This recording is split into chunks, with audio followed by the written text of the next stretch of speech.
Yung hapon na ito, simulan mo natin palakpakan ng Panginoon. Hallelujah. Ibigin natin ang nakatuloy tayo ng hapon na ito. Bago tayo mag-umpisa, mag-umpisa muna ako ng isang Bible verse. Sa Psalms chapter 37, ano yan?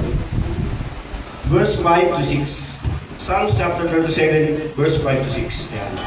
Sabi dyan, ipagkatiwala mo sa Panginoon ang lahat ng iyong ginagawa. Magtiwala ka sa Kanya at tutulungan ka niya. Kaya na pala yun. Diba? Kailangan natin ipagkatiwala sa Panginoon. Para yung tulong at yung tiwala, ibibigay niya rin sa atin ng buo. Amen. Kaya kung natatakot tayo ngayon, maraming kalamidad. Dapat yung tiwala sa Panginoon, hindi mawawala. Dapat patuloy tayo magpalakas sa Kanya. Tumayo po tayo lahat. Gawin natin ang Panginoon. Kaya buti-buti mo, Panginoon.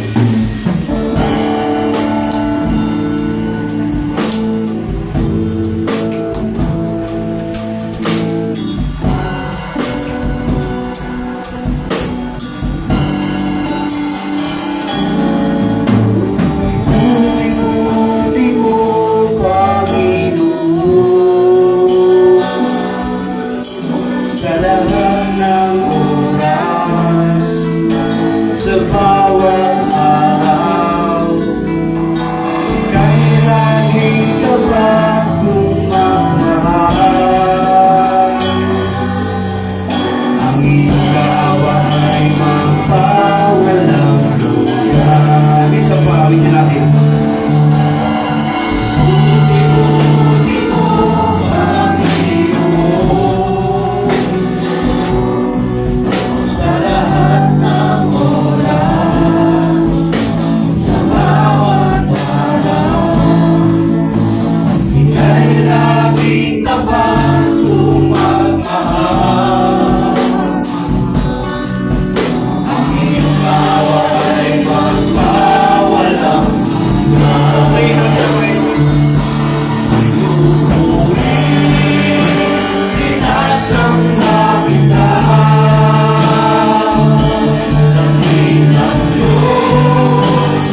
Walang imposible sa ating Diyos.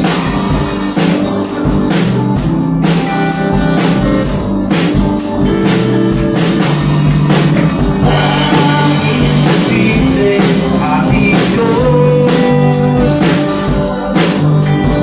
Kaya-kaya niya gawin lahat.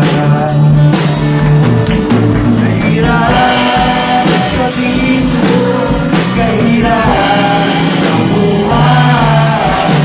Walang imposible sa ating Diyos. Walang imposible. Walang imposible sa ating Diyos. Amen? Kaya-kaya niya gawin lahat. Kahirap sa tingin mo, kahirap ang buhay. Walang imposible sa ating Diyos. Kaya-kaya ni Jesus. Kaya-kaya ni Jesus na ikaw ay pagpalain. Di ba sa'yo inaasap, di ba sa'yo hinihiling, ibibigay ng Diyos. Pangako niya'y totoo, sobrang mapapala. Ang gabi na, walang imposible. Come on, Jeff, sagot tayo. Walang imposible sa ating Diyos. Amen. Kaya-kaya niya gawin lahat. Kahirap sa tingin mo, kahirap ang buhay. Walang imposible sa ating Diyos. Kaya-kaya ni Kaya-kaya ni Jesus na ikaw ay pagpalain. Di ba sa'yo inaasap, di ba sa'yo hinihiling, ibibigay ng Diyos. Pangako niya'y totoo, sobrang pagpapala. Kaya-kaya ni Jesus. Kaya-kaya ni Jesus na ikaw ay pagpalain. Di ba sa'yo inaasap, di ba sa'yo hinihiling, ibibigay ng Diyos. Pangako niya'y totoo, sobrang pagpapala.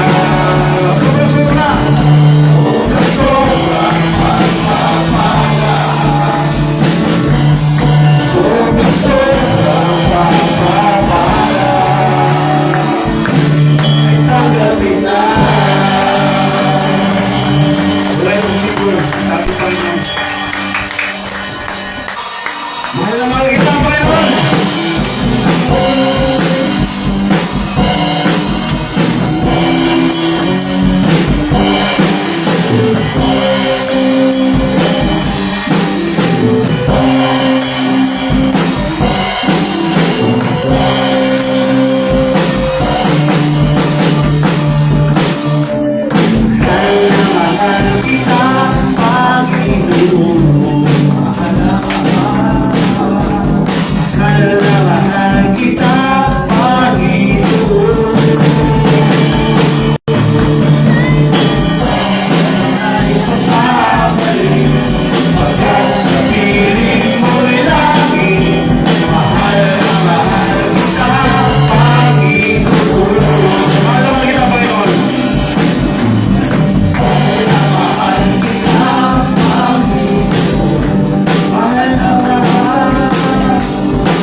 natin sa kawitan. Sa ngalan ni Jesus. Thank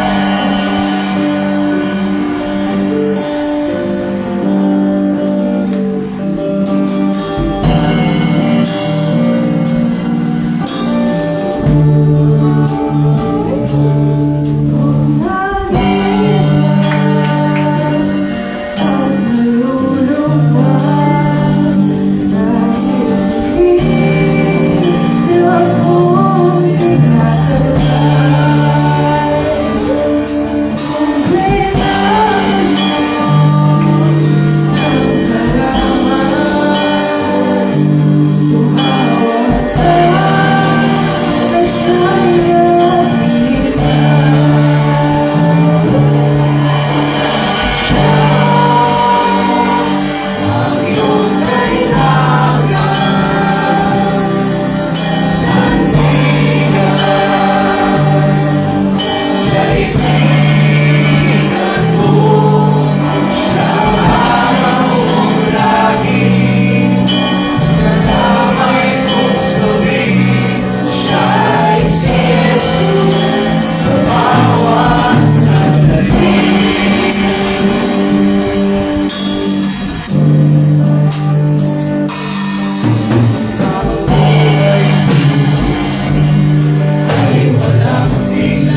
Very good, Sister Rose, for our meeting. Tayo po'y manalangin. Dakilang Ama, nasa langit, salamat po o Diyos, na ilinak mo po ang iyong mga anak. Sa iyong sambahan, Panginoon, upang pagbayan ka namin sa Espiritu ng Katotohanan. Salamat po, Ama, sa pribilehiyo, Panginoon, na mapupuri ka namin, o Diyos. Ikaw lamang po ang maitaas sa lugar ko, Panginoon. Salamat po, O Diyos, sa pag-aaral ng iyong salita, Panginoon, sa pagkasinali mo, hindi lamang po sa tinapay na ubuhay ang tao, sa bawat salita na mamutawi sa ibig. Salamat po, Panginoon, sa kalakasan ng bawat sanay mo, Panginoon, ng mga hilingan, pangangailangan ng bawat isa, Panginoon. Alam namin, ito po ang matutupay ko, Panginoon. Ang ito kapagsalita. Sa hapong ito, O Diyos, ito tayo po bigyan ng kalakasan at katalinuhan at mula sa iyo, Panginoon. Salamat po, Ama, sa oras na ito, Panginoon, at nailaan namin, Panginoon, ang aming oras sa iyo, Panginoon, sapagkat ikaw po ang unang nag-ibig sa aming, Panginoon. Salamat po, O Diyos, at binabalik po namin sa iyo, pinakamataas, na papuri pagsamba sa pangalan ni Jesus. Amen. Bago po tayo po, kamay natin ang bawat isa at patingin na pag-awit at papuli kayo. Bawat muli ito, hari ng mga hari, sa pagkailan pa, hindi nagbabago. Bawat muli ito, hari ng mga hari, sa pagkailan pa, hindi nagbabago. Yahweh ang ating Diyos.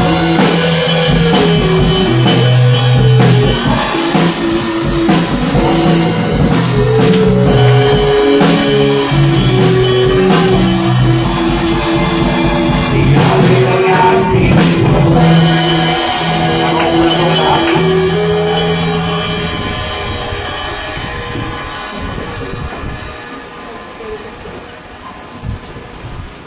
Amen. Mapagpalang araw po sa bawat isa. Good afternoon po. Amen. Good afternoon to everyone na daw. Okay, so gatayin natin ating mga katabi. Ako'y nagagalak na nakita kita. Sabi mo nga sa'yo, di kaya aking nakita. Okay nga. Nakaload ka ng ating Encantada sa America Gabs, no? So, sige, natama na tayo sa ating mga announcement. Ito po, nasa harap natin ang church schedule ng ating simbahan. Kanina, nandito tayo, 7:30, corporate prayer. Every Sunday po, meron tayo 2 services. Dalawang service yan na magkaibang Word of God. So, pwede natin siya mas magiging na sabay natin silang, parehas natin silang atenan, no? So, hindi siya katulad ng ibang church na sa isang linggo, sa isang araw na linggo, isa lang ang gospel. So, ano yan, next week, hopefully, praying na dalawa na yung speaker natin ulit, no?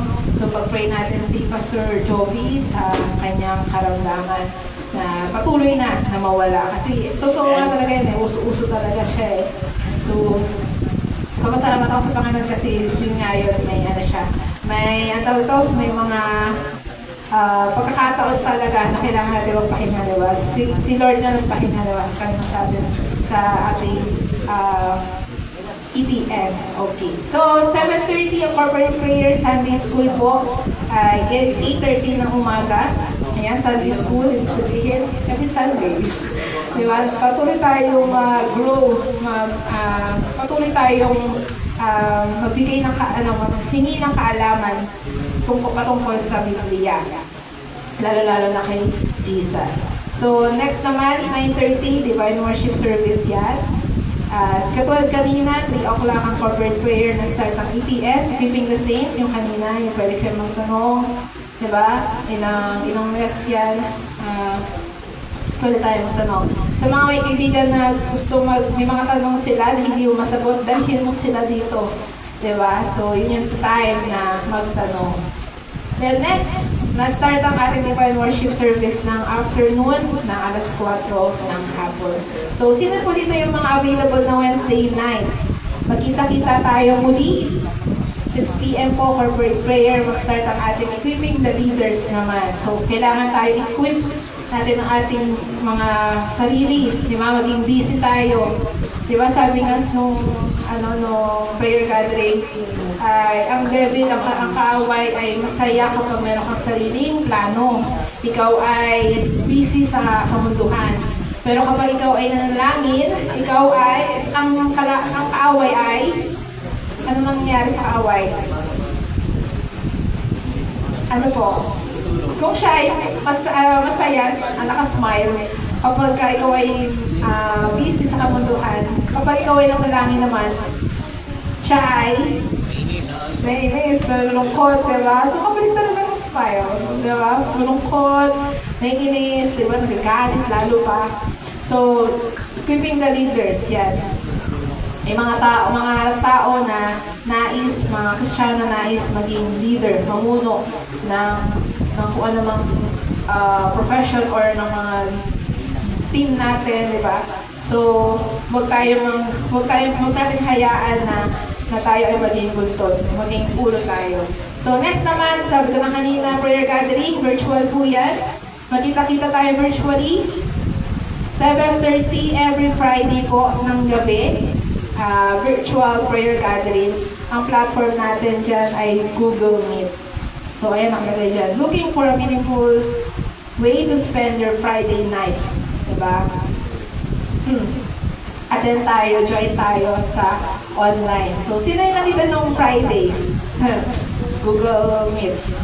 Amen. So, ano yan, iba-iba ang ating mga program. So, daluhan natin at tingnan natin ang bawat activity ng ating simbahan. So, next naman, every Saturday, meron tayo yung music team rehearsal. Ayan. Nagsisiksikan na sila dito, no? Kita nyo? Hindi ko alam kung siksikan na dahil na marami or nagsisiksikan na rin, no? Kita ko kanina eh. Natuwala ako bigla ako na paano. Napansin ko lang. Okay, hindi pa. Buti sana kasama eh, no? Hindi ako kasama eh, no? So, okay. So, next naman, ayan na. Di ba kanina, puro hiring nga ako dyan. Lagi akong hiring dyan sa music team. Sa mga ministry natin, may mga ministry po tayo na ginagawa. Di ba? So, next naman, next week na, October 25. Sino a-attend dito? Ang part 2, 2 days celebration of the true gospel. Sino nandito noong August? Part 1. Amen. So, lahat ba nandito? So, saksihan natin October 25, alas 3 po dapat nandito na ng Sabado. Sunday naman, October 26, dalawang service po yan, 9 a.m. and 3 p.m. Mayroon tayong 5 na speakers dyan sa dalawang araw na yan. Si Pastor Neil, si Pastor Joby, si Pastor Edwin, Brother Nestor, and finally, yung ating in person. Siya nakakilala kay Pastor Dobbs. Amen. Nakakilala natin siya ng virtual. No? Hindi ko maalala yung... sa TV. Sa TV. Oo nga, yung Evangelistic Friday natin. No? So, live na live. In person, face to face. Sabi, di ba? Yeah. Autograph na daw. Artista. So, si Pastor Dobbs, brother from Australia. So, yan ang ating mga pabalita. Ayan. At ngayon po ay araw ng pasalamat. Amen. So kanina tumawag ako ng dalawang mga mahal na nanay, ang ina, ang mga nag-share na nagbahagi ng kabutihan ng Diyos. Siguro ngayon po, dalawa ulit. Diba? Dalawang tatay naman. Sige, depende lang yun, no? Sige, dalawang tatay o dalawang lalaki. Nais magkaya. Sino po nais mauna? Dalawa po, nais magkaya. Malatapang, di ba? Malatapang yan. Palapakan ko natin ang Diyos sa mga rapisi, Brother Arnold. Parang si Jinggoy lang. Magandang hapon po. Papasalamat lang po kay Lord sa araw-araw na mabuti ang ginagawa niya. Pasalamat din po sa kanya sa pag-iingat sa biyahe at lalo sa mga anak ko na medyo okay naman. Lalo yung bunso, matakaw talaga siya. Maya pabili ng pagkain.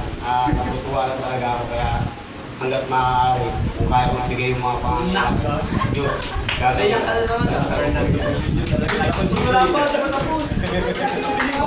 Thank you po. Medyo lang yung ano, okay. Okay na ba? So, yan. Okay, salamat. Next po, last na. Ang dami tatay ulit. Ano ako po natin? Parang malawin ko sa Punta na ako pangunahan pa eh. Nagpapasalamat ko ay, sige, unahin ko na muna yung hindi para sa amin, para sa ibang tao. Nagpapasalamat ko sa Diyos dahil siyempre, nakikita ko na yung mga dating hindi ko nakikita. Tulad ni Brother Eman, sa Diyos ng Kapurihan, ni Brother Abel na tuloy-tuloy na, at especially nabisita tayo si Sister Lori. Tapos yung iba pa, nakakatuwa lang na yung dating tamad, napunta sa malaging tulog, ikaw masito na siya. Sana hindi lang dahil mayroon kang mamahal, sana kahit wala, meron pa isa. Nagpapasalamat ko sa Panginoon kasi makuwento ko lang. Isang gabi kasi, lumabas kami, merienda kami. Tapos, nakita niya yung mga brotherhood na, siyempre yung mga kaibigan niya. Nagtatagal. Ngayon, pagdaan namin, after noon, pabalik na kami. Pinano siya. Tol, tagay ka. Sino yung Singoyas? Ngayon ako nakarinig ng bus. Singoyas. Akala ko tinatawag si Pas. Pas. Nagpas siya. Sana magtuloy-tuloy, diba? Kasi, ayan. Kumbaga, hindi ko alam kung dapat mo bang sabihin to. Congratulations kasi naranasan sa yung hirap yung sakripisyo. Pero pag nalampasan mo yan, bibisikin mo na lang yung kasi andyan yung guidance ni Lord, nakasama sa pamumuhay mo na. Ngayon, ulitin ko, congratulations. Ituloy mo yan, papamigil mo. Kasi ano yan, magandang senyalis yan. At isa pa, yung sunod-sunod na rito na nangyayari sa atin. Oo, sabihin natin na tayong mga nandito, maswerte kasi alam natin ang kahihirap na doon at yung nangyayari na sa ano. Pero kung pwede lang ipagsigawan sa social media o sa lahat ng tao na mag-repent na kayo, humingi ng tawad sa Panginoon kasi malaki na yung kanyang pagpapalik. Kumbaga, ang sarap ipagsigawan ako umiiyak na humingi kayo ng tawad sa Panginoon. Kasi ayun na yung mga sign. Pinapakita niyo na, pinaparamdam niyo na. Gusto niya lang gusto niya na tayo magsisi at magbalik sa kanya. Kumbaga, nakakaawa sa ibang tao na hindi naman natin magawa na hindi natin alam kung ano yung pwedeng gawin natin. Mahirap pero subukan din natin na i-share sa kanila kung ano yung dapat natin gawin. Amen. Magbalik sa Panginoon. Tsaka yung muling-muli, nagpapasalamat ko yung kagalingan na binibigay ng Panginoon sa Panginoon. Yung sakit, di maiwasan yan, magkakaroon talaga tayo niyan, siyempre. Pero bukod sa gamot, kailangan yung gamot natin yung prayer. May kausapin siya, yung hiling sa kanya ng kagalingan kasi ang Diyos natin ang makapangyarihan. Tandaan natin palagi yan. Sa Diyos po, kapangyarihan. Amen. So, okay. Totoo nga, dalawang tatay, hindi nagpatinan mo, hindi nagpatalo. So, congratulations niya dahil, no? Congratulations. So, tama yan. Totoo yan. Patuloy mo yan. Ligtas ka na. Totoo nga. So, kailangan, pag-iingan tayo. Matatag. Diba? Kung iba nga sabi ko mga nakaraan, is now, ginhawa later. Mas maganda yun kaysa naman sa ginhawa today or now, is naman after. So, okay. Nakabala naman ako kasi bukod na yan. Okay. So, ngayon po ay salamat sa mga testimony. Nalaka na tayo sa pagbibigay. Sa gilid po sa side natin ng camera tayo yung tithes and offering envelope. Ilagay natin yan dyan or indicate natin sa mga slip natin kung tithes yan para hindi mahirapan ang ating treasurer to report. Diba, magkaroon tayo ng report dahil next year po, 10 years na tayo. So, renew na tayo ulit ng CSEC. So, tayo ay legal po. So, lahat ng mga certificates, lahat ng mga nilalabas ng church na ito ay legal. So, tayo po rin ay dedication, child dedication. Tayo ay kakasal. Ayan. So, sa mga kailangan mga kabataan, diba? Kailangan natin ng integrity and ano talaga ito? Na principle, diba? Principle na malaban. So, yan po. Tithes and offering, pledges. Ang tithes po, 10% of our income. Offering, yan po yung extra na kapag hindi pa ikaw ready to commit ng tithes. Then, love gift sa ating mga napupunta po yan sa mga mahal nating pastor. Pledges, we have 2 projects, sound system. Echo, no? So, Echo. Pledges, may 2 projects tayo, sound system, tsaka yung karagdagang airport. Then, pledges, building fund, yan ang ating mga fund naman sa building dahil every 15 of the month, nag-buy tayo ng building rent. Okay? So, sige po sa mga handa na, tayo po tumayo at tayo po umawit ng give to the Lord.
For our operatory prayer. Tayo po yung pumikit at mananangin.